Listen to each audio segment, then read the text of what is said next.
नमस्कार सर्वांना. श्री स्वामी समर्थ. जय माता लक्ष्मी, जय भगवान श्री विष्णू. मित्रमैत्रिणींनो, 2026 वर्ष अगदी दारात येऊन ठेपलं आहे आणि या वर्षातील सर्वात विशेष, सर्वात पुण्यदायी मानला जाणारा अधिक मास म्हणजेच पुरुषोत्तम मास.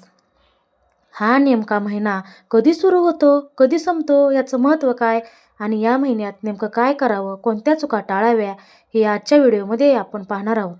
याबद्दलची संपूर्ण माहिती आज मी तुम्हाला अगदी सोप्या भाषेत देणार आहे. चला तर मग बघूया. सुरुवातीलाच कमेंटमध्ये ओम नमो भगवते वासुदेवाय असे लिहा, जेणेकरून श्री विष्णू व माता लक्ष्मीची कृपा तुमच्यावर राहील. आपण इंग्रजी कॅलेंडरमध्ये लीप इयर ऐकतो, पण आपल्या वैदिक पंचांगात अधिक मास लीप इयरमध्ये एक दिवस वाढतो. पण आपल्या हिंदू पंचांगात एक संपूर्ण महिना वाढत असतो. हे का होते?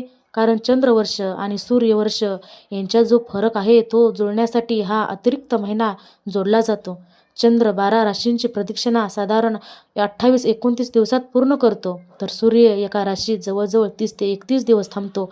यामुळे चंद्रवर्ष साधारण 354 दिवसाचे आणि सूर्यवर्ष 365 दिवसाचे असा फरक पडतो. हा 10 ते 12 दिवसांचा फरक जसाच्या तसा राहिला तर ऋतूंची मांडणी बिघडते. म्हणून दर 32 महिने 14 ते 15 दिवसांनी अधिक मास येतो.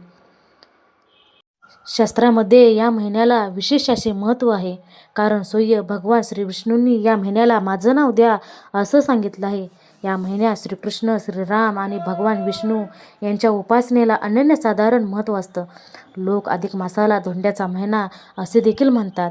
या महिन्यात केलेले जप, तप, दान, धर्म, पूजा, स्तोत्र पठण याचं फळ अनेक पटीनं मिळतं असं शास्त्रात नमूद आहे. या महिन्यात कोणत्या गोष्टी कराव्यात? तर ताईंनो आणि दादांनो, या महिन्यामध्ये तुम्ही श्रीमद भगवद्गीतेचं मनापासून वाचन करू शकता. विष्णू सहस्त्रनाम तसेच पुरुषोत्तम मासाची कथा ही देखील तुम्ही श्रवण करू शकता किंवा वाचू शकता. रामचरित मानसातील काही गोष्टी, विशेष प्रकरण हे सुद्धा तुम्ही वाचू शकता. दररोज किमान 108 वेळा ओम नमो भगवताय वासुदेवाय, ओम नमो भगवते वासुदेवाय या मंत्राचा जप सुद्धा तुम्ही करू शकता. जर तुमच्याकडे एवढा मोठ्या स्रोतासाठी वेळ नसेल तर फक्त मंत्रजप केला तरीही चालेल, तेवढंच तुम्हाला पुण्य मिळतं. या महिन्यात शक्यतो एकच वेळचं अन्न घ्यावं असंही काही परंपरामध्ये सांगितलं आहे. यामुळे शरीर हलकं राहतं आणि मन जप तपासाठी स्थिर होतं. या महिन्यात दानाचं विशेष महत्त्व आहे.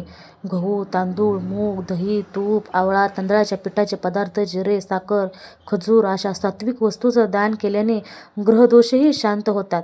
याचबरोबर अधिक मासात दीपदान अत्यंत शुभ मानलं जातं. आता मुख्य मुद्दा 2026 मध्ये अधिक मास कधी आहे? 2026 अधिक मास मे महिन्यात येत आहे. आता मुख्य मुद्दा म्हणजे 2026 अधिक मास कधी आहे? 2026 अधिक मास मे महिन्यात येत आहे. 16 मे 2026 रोजी शनी अमावस्या या दिवशी वैशाख महिना समाप्त होतो आणि 17 मे 2026 अधिक ज्येष्ठ महिन्याची सुरुवात या दिवशीच होते. चंद्रदर्शन आणि गंगा दशहराची सुरुवात यापासून पुढे संपूर्ण एक महिना हा अत्यंत पुण्यदायी पुरुषोत्तम मास असा राहणार आहे. याला मलमास देखील असे म्हणतात. 21 मे 2026 रोजी गुरु पुष्पामृत योग अतिशय शुभ योग मानला जातो. या दिवशी काहीही खरेदी केले तरी चालते.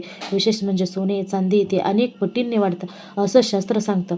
धोंड्याच्या महिन्यात लोक अगदी पायातील जोडवीसुद्धा खरेदी करतात. चांदी लक्ष्मीप्रिय असल्याने या दिवशी चांदीच्या वस्तूसुद्धा घ्यायला खूपच चांगलं असतं. तर धोंड्याच्या महिन्यामध्ये संकष्ट चतुर्थी ही 11 जूनला आलेली आहे. कमल का एकादशी याच दिवशी पंचकी सुरू होतं. अमावस्या 15 जून रोजी अमावस्या आहे. याच दिवशी अधिक मासाची समाप्ती होते. ही सोमवती अमावस्या दिवसाचं महत्त्व ही खूप पटीनं वाढलेलं आहे. 2026 या वर्षात अंगारकी संकष्ट चतुर्थी 3दा येणार आहे. हे अत्यंत शुभ योग मानला जातो. अंगारकीच्या काळात उपवासाचं फळ म्हणजे शास्त्रात लिहिलेल्या सर्व संकष्ट चतुर्थीचं एकत्र पुण्य. धोंड्याच्या महिन्यात जावई मुलीला चांदीचे वाण देण्याची परंपरा अजूनही अनेक घरात चालते. चांदी हा सात्विक, शुभ आणि मन धन वाढवणारा धातू मानला जातो. तर मित्रमैत्रिणींनो 2026 येणारा अधिक मास हा अत्यंत पवित्र असा वर्षातील सर्वात शुभ कालखंड मानला जातो.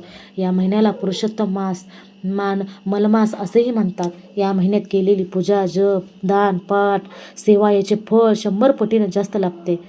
पण या महिन्यात काही चुका केल्या तर त्याचा परिणाम संपूर्ण वर्षभर जाणवू शकतो. म्हणूनच आज आपण जाणून घेणार आहोत अधिक मासात कोणत्या चुका अजिबात करू नयेत, कोणत्या गोष्टी केल्याने पुण्य कमी होते आणि कोणत्या वागणुकीमुळे घरातील सुख कमी होते. अधिक मासात कोणती कामे करू नयेत तर मैत्रिणींनो, अधिक मासामध्ये लग्न, साखरपुडा, गृहप्रवेश, नामकरण, मोठी मंगलकार्य, कुटुंबातील आनंदासाठी, ग्रहशांतीसाठी ही कामं या काळात टाळली जातात. तसेच या महिन्यात मांसाहार, मद्यपान, कांदा, लसूण आणि तिखट उडदाचे पदार्थही खाऊ नयेत. कोणत्याही नवीन कामाची सुरुवात अधिक मासात करू नये. साधारण नवीन घरे, नवीन ची सुरुवात, नामकरण, गृहप्रवेश, लग्न, मुंज, वास्तुशांती अशी मोठी शुभकार्ये टाळली जातात. कारण हा महिना उपासना आणि आत्मशुद्धीचा आहे. घरात भांडण, राग, तापटपणा अजिबात नाही. हा महिना शांततेचा, जपाचा आहे. भांडण केल्यास पुण्य नष्ट होते असे म्हणतात. दररोज सूर्योदयापूर्वी उठणे टाळू नये. अधिक मासामध्ये ब्रह्ममुहूर्तात उठणे हे अनिवार्य मानले जाते. वडीलधाऱ्यांचा अपमान अजिबात करू नका. वृद्धांचा अपमान हा सर्वात मोठा दोष आहे. त्यामुळे या अधिक मासामध्ये वडीलधाऱ्या माणसांचा अपमान अजिबात करू नका. महत्त्वाची देवाची सेवा थांबवू नका. अधिक मासात हे जरूर करा. अधिक मासात हे अवश्य करा. श्री विष्णू सहस्त्रनाम करा, श्री भगवद्गीतेचं पठण करा, श्री स्वामी समर्थांचे जप करा, दत्तगुरूचे जप करा, श्रीराम श्रीराम श्रीराम जय जय श्रीराम असे जप करा. उपवास, दान, पारायण, गरिबांना अन्नदान. मित्रांनो, अधिक मास हा फक्त एक महिना नाही, जीवन बदलणारा, कर्म शुद्ध करणारा, पुण्य वाढवणारा काळ आहे. या छोट्या चुका टाळल्या तर घरात सुख येईल, अडथळे दूर होतील, मानसिक शांती मिळेल, धन समृद्धी वाढेल आणि सर्वात महत्त्वाचं, सणांपेक्षा या महिन्यात पुण्य हे अधिक पटीने जास्त मिळतं. याच्या महिन्याचा कालावधी हा 17 मे ते 15 जून इथपर्यंत आहे.